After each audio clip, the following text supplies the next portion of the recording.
people go and that people self-select where they go for their news or for their information. And then you just get into a vicious cycle. So it's really, really hard, much harder to build consensus today than at any time in the 45, 50 years I've been involved in this. Do you see, my friends? And now the man is going to say, you are sick. Listen.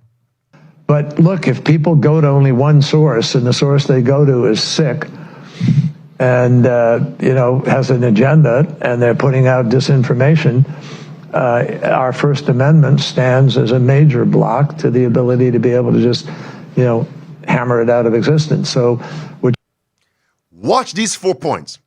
You are sick, number one, if you promote a narrative that we label as disinformation.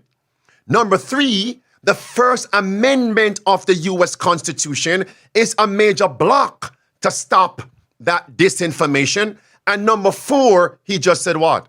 We want to hammer you out, hammer it out of existence. 4 major points. Remember now, John Kerry is Catholic, breaking news, and also belongs to a secret society, Skull and Bones, who also said those 4 high points. Look at your screen.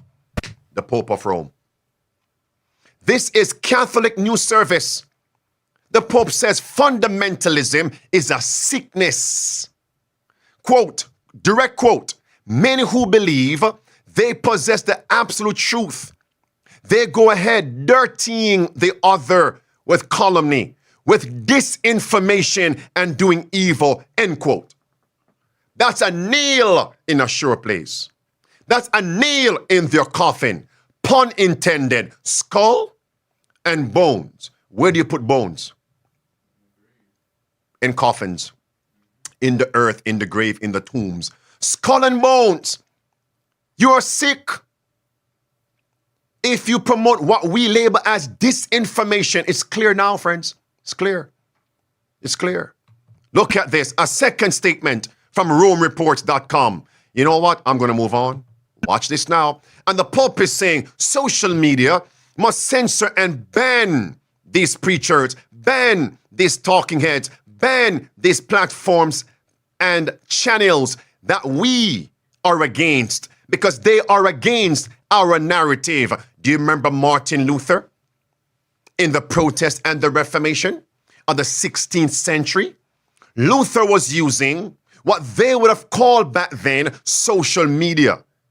But that was not the virtual space. It was the stationary press, the printing press.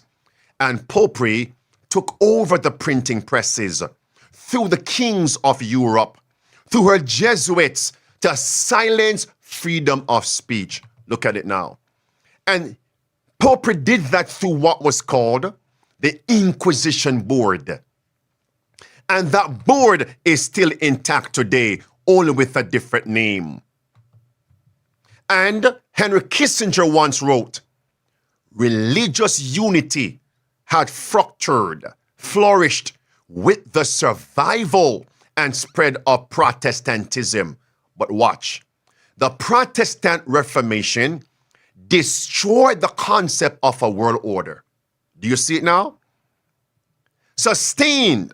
The world order was sustained by 2 swords, the papacy and the empire. Does that make sense, friends?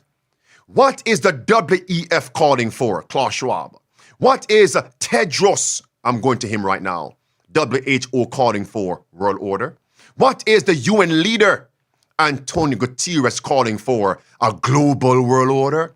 The Pope is calling for a new economic order. Kerry, a new world order. It's only going to be sustained by 2 swords. The papacy and the empire. UN, US. Does it make sense now, friends? But what stands in its way? Give it to me, preacher. Protestantism